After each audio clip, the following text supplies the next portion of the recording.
Éthique et Torah. On ne peut pas parler d'éthique sans parler de valeurs. Or, les valeurs, telles qu'elles sont définies, c'est-à-dire la qualité des choses, des personnages, des conduites, qui sont conformes à une norme ou par rapport à un idéal qui les rende dignes d'estime. Pour la Torah, l'éthique est l'étalon pour différencier le bien du mal, le vrai du faux. Prenons Maïmonide. Maïmonide, dans le Guide des Égarés, écrit « Hasechel yavdil ha'adam ben ha'emet ve'ha'sheker veze nimtza bo ha'ad shlemuto ve'tamuto » Traduction : c'est par la raison que l'homme doit faire la part des choses entre ce qui est vrai et ce qui est faux, ce qui est bien et ce qui n'est pas bien. Et ceci, dit-il, constitue le perfectionnement de l'être humain. Et que l'homme, Adam, le premier homme, Ta'ab dimyono, s'est laissé aller à son imagination et c'est ce qu'il a perdu. Lorsqu'on parle d'éthique, lorsqu'on parle de valeurs, il s'agit de comprendre que ce n'est pas uniquement une réalité transcendante, idéale, une norme indiscutable de la conduite, mais c'est l'étalon même qui permet de vivre en proximité avec Dieu. C'est ce qui permet de mesurer quel est notre attachement, notre façon de vivre et de vouloir vivre avec Dieu. Si l'éthique se fonde sur des valeurs, je dois à ce moment-là comprendre que marcher dans les voies de Dieu, la lechet bidrachav, ou vivre en proximité de ses attributs divins, le Rambam explique Midot Hashem kikne mida la musara enoshi. C'est-à-dire, les attributs de Dieu doivent servir d'étalon pour ce que peut être demain la morale, l'éthique humaine. Par exemple, comme Dieu est compatissant, tu dois l'être. Comme il est lent à se mettre en colère, tu dois l'être. Comme il fait énormément de tendresse et de bien, tu dois l'être. Donc, ce sont des valeurs que la Torah ici dénote et montre qui ne sont pas soumises au changement, comme les valeurs humaines. Les valeurs de la Torah sont immuables. Les valeurs de la Torah sont également indépendantes des faiblesses humaines. Donc, elles ne sont pas soumises à l'affect, à l'ego narcissique. Elles ne sont pas la conséquence ni les effets ou les lacunes de ces mêmes faiblesses. Pourquoi ? Parce que ces valeurs ne prennent pas leur source dans l'affect, mais prennent leur source dans le Dieu vivant lui-même. Ainsi, par exemple, quand on va parler de justice ou de vérité absolue, c'est cela les valeurs du Sinaï qui n'ont plus rien à voir avec les valeurs humaines. Maïmonide, qui longtemps a été inspiré dans ses écrits et par Aristote, pour lequel l'éthique serait une science pratique ayant pour objet l'action de l'homme en tant qu'être de raison et pour fin la vertu dans la conduite de la vie, alors que pour nous, c'est le moussar de la Torah est fondé sur Irat Hashem, sur la crainte de Dieu. lorsque l'éthique libère l'homme de sa servitude vis-à-vis de l'affect, de ses sentiments, et lui apprend à vivre non pas selon la conduite de la raison comme le veut Aristote ou Spinoza, mais selon la crainte de l'Éternel. Elle inclut donc une connaissance importante de Dieu, cet être infini d'attributs et qui peut conduire l'individu à la béatitude.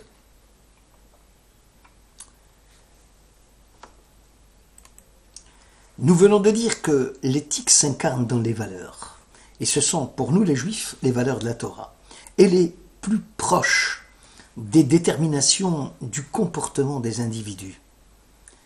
Donc l'éthique va s'intéresser à cette partie comportementale de l'individu. Alors que la morale, elle, c'est l'exigence universelle, irréductible, transcendante. Si vous voulez, la morale, le moussar, c'est la loi, mais l'éthique, c'est la mise en pratique de cette loi. Parce que l'éthique est rapportée à une communauté humaine, ici et maintenant, à un être ensemble. Le devoir est un impératif d'universalité, sans égard au contexte, alors que l'éthique, elle, s'appuie sur le contexte. On ne peut pas parler d'éthique sans parler du bien. Or, qu'est-ce que le bien? Qu'est-ce qui est moral? Ce qui répond plutôt à une attente, ce qui est parfait, ce que l'on approuve. Mais le bien aussi dépend des normes posées. Et il peut être un idéal à atteindre dans un monde imparfait. C'était l'idée de Platon, ou même un développement maximal de la nature propre à chaque être humain, c'est l'idée d'Aristote, ou le plaisir pour Épicure, ou même pour Kant, l'obéissance à la loi. Le judaïsme ajoute que le bien doit être orienté vers l'exigence éthique, vers l'obéissance à la loi divine. Ve'asita hatov ve'hayashar. Tu feras le bien et ce qui est droit. Tout se passe comme si l'éthique juive tournait autour de l'axe fondamental que constitue l'humain. Nous voyons qu'en traitant ce problème, nous sommes loin des préoccupations des philosophes qui, eux, s'appuient uniquement sur la raison. Lorsque, par exemple, Kant parle de l'homme qui obéit à la loi morale et d'une loi universelle auquel l'homme aspire pour atteindre le bonheur, et qu'il faut combattre les penchants sensibles, il ne pense pas appuyer sur cette loi, comme le fait le judaïsme, sur l'obéissance à la loi divine. Ici, c'est important qu'il y ait une idée de transcendance qui dépasse l'homme et qui fait que l'homme obéit à quelque chose qui est dans un au-delà de la raison. On ne reste pas dans la raison. Si pour Kant, la science des lois de la liberté, c'est ça l'éthique, ayant pour une partie rationnelle la morale, c'est-à-dire le devoir, cette règle universelle de conduite, qui est un fait de raison, eh bien pour le judaïsme, la raison seule n'est pas suffisante. Le judaïsme passe, lui, par la foi. La foi qu'il y a eu le message du Sinaï et que l'individu doit obéir au message du Sinaï. Et donc la réalisation effective de l'idée du bien, c'est la conscience pleine et entière de cet individu et qui, conformément non plus à la raison, mais au message du Sinaï, obéit à quelque chose qui le dépasse, qui le transcende. Nos maîtres enseignent Ze Eli ve'anvehu heve domelo. Lorsque nous chantons dans le cantique de la mer Rouge, c'est mon Dieu, et je dois l'honorer, le rendre digne, Ça veut dire tu dois lui ressembler. Ce n'est pas l'esthétique qui constitue, ce n'est pas le beau qui constitue l'essentiel de l'éthique, mais c'est le bien. Ce n'est pas la beauté d'une œuvre, ni la beauté d'un poème, ni la beauté d'une statue, mais c'est la beauté des mœurs de l'individu qui constitue sa véritable beauté.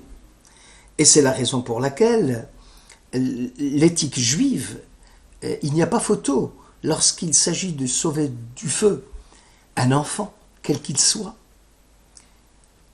et une œuvre capitale, magistrale, des tableaux de Rembrandt, que sais-je, des statues d'un grand artiste. Il n'y a pas photo. La vie de l'enfant passe avant. Parce que toute la morale juive tourne autour de l'axe.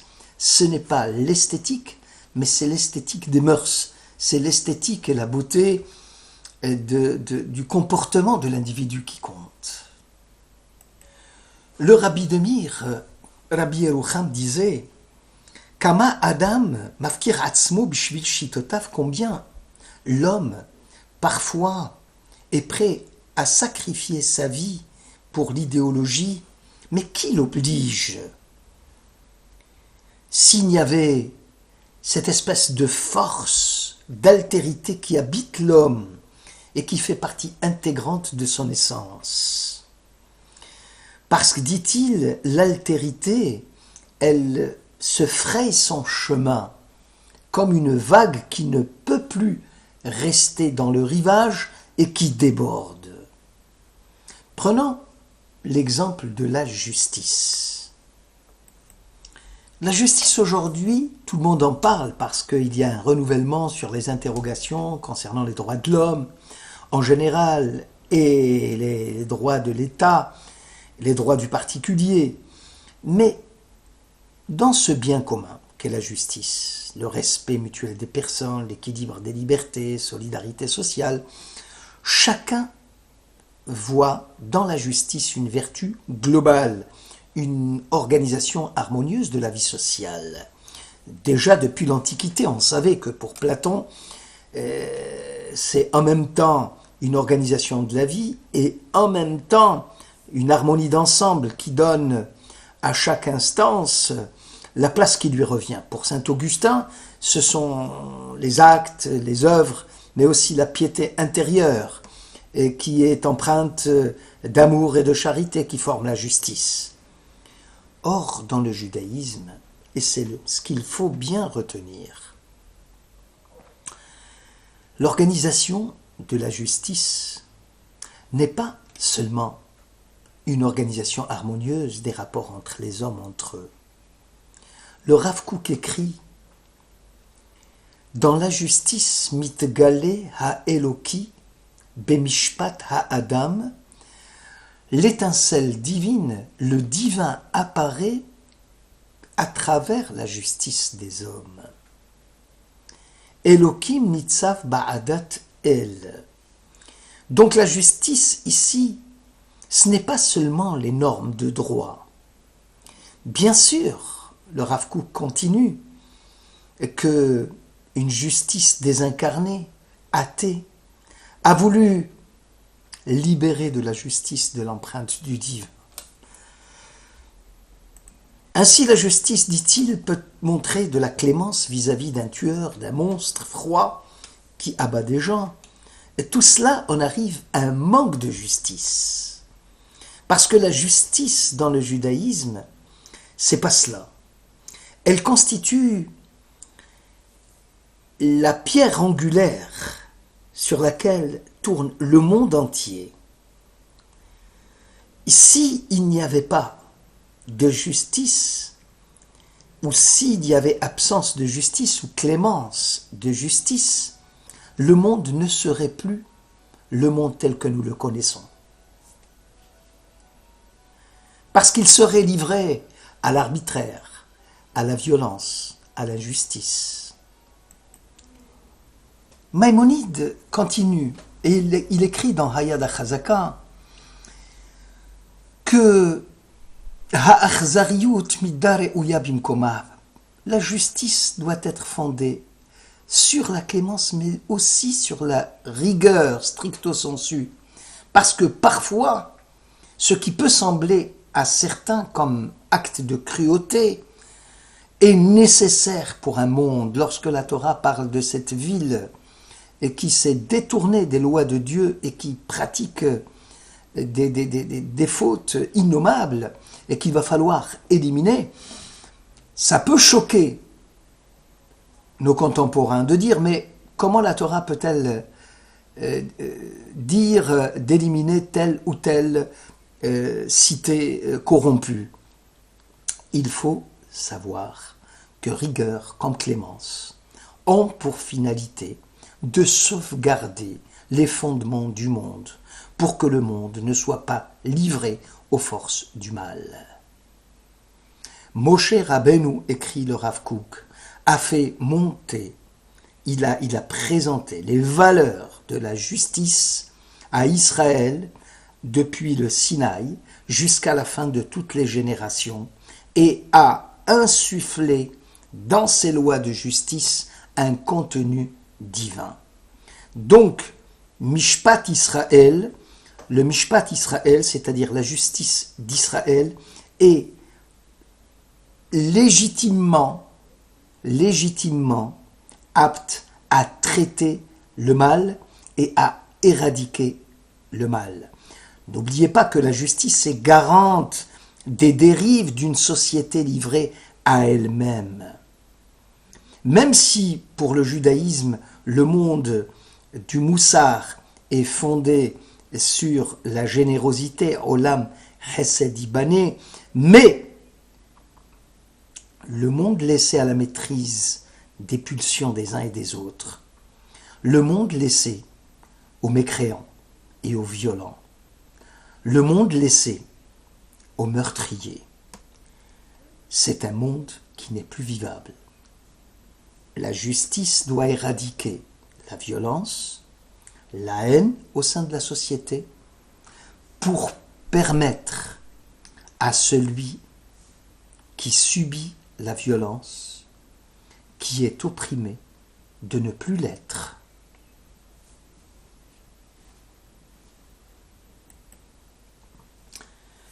Lorsqu'on parle de justice avec le principe d'égalité, la loi la même pour tous, ou le principe d'équité, on doit offrir à chacun ce qui lui est dû, ou d'autres, pour qui la justice, où chaque personne doit avoir un droit égal au système le plus étendu des libertés, de base égale pour tous, le principe d'équité et de liberté, ou le principe de différence. Il y a des inégalités sociales, mais ils sont acceptables à condition qu'elles soient avantageuses pour tout un chacun. Ou aujourd'hui, faut-il attendre le XXIe siècle pour dire que la justice, c'est l'équilibre des libertés individuelles tempérées par des institutions qui garantissent une solidarité sociale effective dans un état de droit? Que dit la Torah de la justice? La Torah montre qu'on ne peut pas faire une justice stricto sensu. La justice doit être accompagnée avec bonté. Par exemple, les lois du Sinaï, je suis l'Éternel ton Dieu, tout de suite après, attention avec l'esclave hébreu ou l'esclave cananéen. En cas où l'on porterait atteinte à l'intégrité physique de l'esclave cananéen, il faut le libérer. L'esclave hébreu au bout de la 6e année, il faut le libérer. Attention avec le pauvre. Tu dois laisser une partie du champ non cultivé. Les parties, les grappes de raisin qui tombent, tu n'as plus le droit de les ramasser. L'animal, tu n'as pas le droit de museler l'animal quand il est en train de brouter. Bref, tout est fait pour tempérer une justice qui serait stricto sensu. C'est ce type de justice qu'on appelle Hatov Vehayachar. Ça nous donne une idée de ce que c'est la morale juive. Reste à voir le troisième point, qui est celui de l'exigence éthique que nous verrons après. Merci beaucoup de votre écoute.